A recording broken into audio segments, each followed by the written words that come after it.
last points, and this has been a great discussion, and this is the kind of rational, reasonable, practical, pragmatic discussion that frankly rarely occurs when the issue of reparations is brought up. Most of the folk that advocate and push for reparations use it as a metaphorical giant billy club to beat up on whitey, if you will. And Yes. that is something that you and I both absolutely are against. Having said that, let me what middle path, third way, if you will, on this issue and say, I don't believe in reparations for slavery. If we can jump in a time machine and go back to 1875, I probably would be for it. But we can't do that. It's complicated. Slavery was the world's probably first or one of the earliest examples of globalization. In other words, it wasn't just bad old white Americans that were involved in slavery. The Europeans were involved, the Arabs were involved, and hold on to your seats. Our West African brothers and sisters, chiefs, some great empires were involved in the trade of other Africans. Okay, so the complications in terms of who should pay and how much. And, look at somebody like Halle Berry. Halle Berry is half white, half black. Does she get half 0.5 reparations? Or does she just pay herself, if you will? I look at someone like myself. Half of my heritage is Caribbean. They may have been victims of slavery, but the slavery they were victims of were from the British, from the Dutch, from the French. Has nothing to do with the United States. So what do I get? 0.5, because of my mother's ancestry? So it's a very complicated question. So I kind of move slavery aside. But for the nearly, and you know this, of course, Craig, for the nearly 100 years after the Civil War, Black Americans, not completely, not all of us, but many, and I would say most of us, were denied full citizenship rights, particularly in the Democrat-dominated American South. And this is even though we pay taxes, even though we were drafted in the military and fought in all of our wars, even though, and here's the most egregious piece, our bodies were included in the representation of Democrats, mostly Democrats in the South, which gave them an overwhelming leverage of power in the United States Congress for decades. Okay. You always hear this, and of course the loony left wing folk always attack 3/5 a person. What you as a scholar and myself as a amateur historian know that 3/5 a person was a credit. It was being promoted by northern abolitionists who were against slavery and felt, hey, wait a minute, you're going to count your slave as a part of your population so that you get more people in Congress? You should not get any representation for the slaves that you have since they don't have rights. And the compromise, of course, the Southern Democrat hypocrites said, no. 5/5 of a person, they should be considered full human beings when it comes to representation, but less than human chattel property if when it comes to their human rights. So 3/5 was the compromise. The irony of that 100-year period is that in some ways it was a worse deal for Black Americans than slavery, in that we weren't taken care of. We had to take care of ourselves. Okay, we were not given free food, free lodging, free clothes, which a good slave master would give to a slave. So we were denied that. We had to pay taxes. We had to serve, like any other citizen. Nevertheless, we were denied the franchise and the right to vote. So my third path, if you will, is, and I want to throw this to you, and then I'll shut up. Is Craig, what do you feel about reparations or restitution, whatever label you want to put on it, for that 100 years of second-class citizenship, which really was a direct challenge and overturning of the 13th, 14th, and 15th Amendments, which I call the Black Bill of Rights.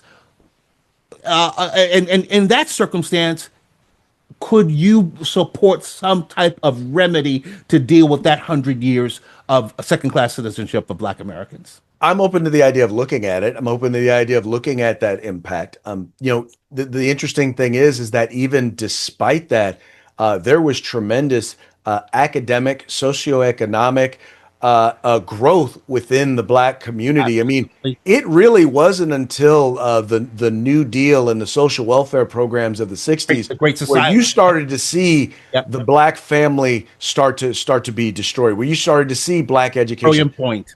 My parents grew up. I told you how they grew up. They had teachers in grade school who had masters and doctorates. My mother, although she only went to high school, she read all of the seminal works. I mean, she was highly educated for someone who only had a high school degree.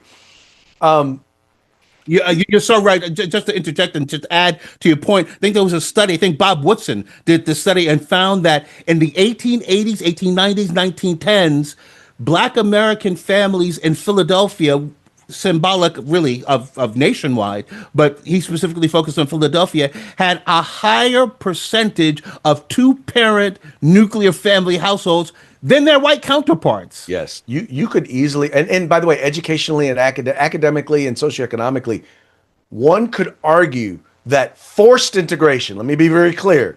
I'm not here to tell you that segregation was a good thing. Forced integration. But forced integration really was a harm to the Black community because the part of the challenge was they never integrated with us. We were integrated with whites.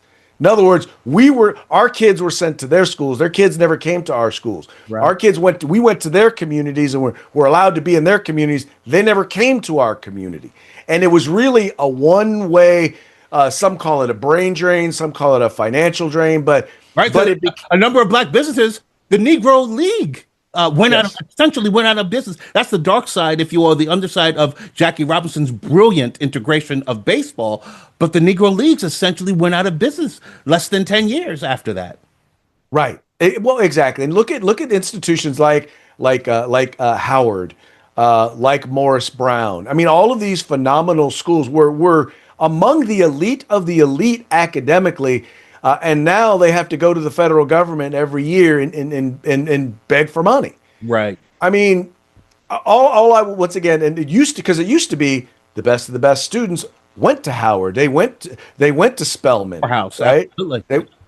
So once again, it arguably was a negative. And once again, I'm saying that to say that even despite that first 100 years, we were thriving. We literally were thriving. And it wasn't until relatively recently, and once again, I'll say it was kind of the migration of the African American or the Black from the Republican Party to the Democratic Party that occurred post progressivism, we'll say, into the 1960s, into the Great Society of Lyndon Baines Johnson. Exactly. That's what really started when really if you want to call it the real achievement gap really started to occur. No, that is precisely right, Craig, and that's a brilliant point. Let's end on this point, and this is going to surprise you. I bet you have not heard this, but a great conservative intellect, a giant conservative intellect, may he rest in peace. He passed away several years ago. Charles Krautheimer. I saw him on a panel discussing the issue of reparations, and he had a very interesting idea. He didn't call it this, but I'll call it the great bargain, if you will. And the bargain is that in exchange for ending all race-based, gender-based affirmative action programs and quotas, et cetera, in exchange for ending all of that, he would be open to the idea of some type of restitution or reparations for true descendants of slaves and segregation. That I find to be quite intriguing and something that, again, morally, not practically, because you broke it down brilliantly, Craig. When you talk about the practicality of it, it doesn't seem very realistic, but morally speaking, that sounded like a pretty interesting bargain that we could consider. Well, I like that idea, and I like it for this reason. Because right now in American culture at large, you have this idea, this belief, this victim mentality that everybody needs to stay, everybody needs to be a victim. And the challenge that we have is that when you are, they say, a disease attacks the weakest part of the body first, right? The heart, the part of the body that's most in danger, and the people who can least afford to be claiming victim, to be sitting back and waiting for somebody to save them, is black folks. Let's just be honest. That's not where we are. My father told me growing up, he said, son, you're going to have to work twice as hard in order to get half as far ahead. Yep. And you know what? That mentality has served me well. Yep. It has helped me to overcome, because here's what it does. When you tell someone, well, it's the Republicans' fault, it's the white man's fault, it's the system's fault, then you put all of the power for your ability, you put all your power in the system. But when you say you are the master of your ship, you are the captain of your soul, you are the one who has the ability to overcome, you're the one who has the duty to overcome, because if you don't, your children are going to have to. When you put that responsibility and you empower people, you empower young people, and by saying, look, we're going to get rid of all these programs that are a manifestation of the victim mentality and say, okay, look, we're going to write you a check, and now you are now responsible for where you wind up. Where you wind up is a result of the decisions that you make. Now, all of a sudden, you've empowered people. And now, not everybody's going to take advantage of that. Not everybody's going to truly feel empowered. A lot of people are going to take that check, and within a generation, it's going to be gone. But for the people who truly wish to be empowered, who truly want to take control of their lives and their future and their progeny, they're the ones that are going to be able to take advantage of it. And everyone else is not going to have any excuses. Well, I can't think of a better statement to end this intriguing discussion and interview. Thank you, Craig Deluz, for being with us today. For those who want to see more of your work, either your interviews or your vast number of columns, where should they go? You can find me on Twitter at Craig Deluz. That's CraigDeluz. You can go to project21.org and you'll see a lot of my stuff there. A great organization that helps really get an alternative perspective amongst black thinkers, in particular conservative black thinkers. Or you can go to my website, craigdeluz.com. And let me just do a special shout out to the good folk at Project 21. I am also a member. In fact, I'm one of the founding members of Project 21. So Craig and I are part of that fraternity, if you will, and they do great work. And I want to thank Wendy Berman for helping produce this today. Thank you so much, Craig, for joining us. And I'm sign off the way we always sign off, with TLC. Great civil rights leader Roy Innis said to me as a young man, he happens to be my dad, Niger, always live your life with TLC. And while he gave plenty of tender love and care, that's not what he meant. What he meant was truth, logic, and courage. Thanks again, Craig, for joining us. This concludes another episode of Niger Innis Presents The Trump Revolution, a part of the TvAbraham network. May peace be with you. God bless.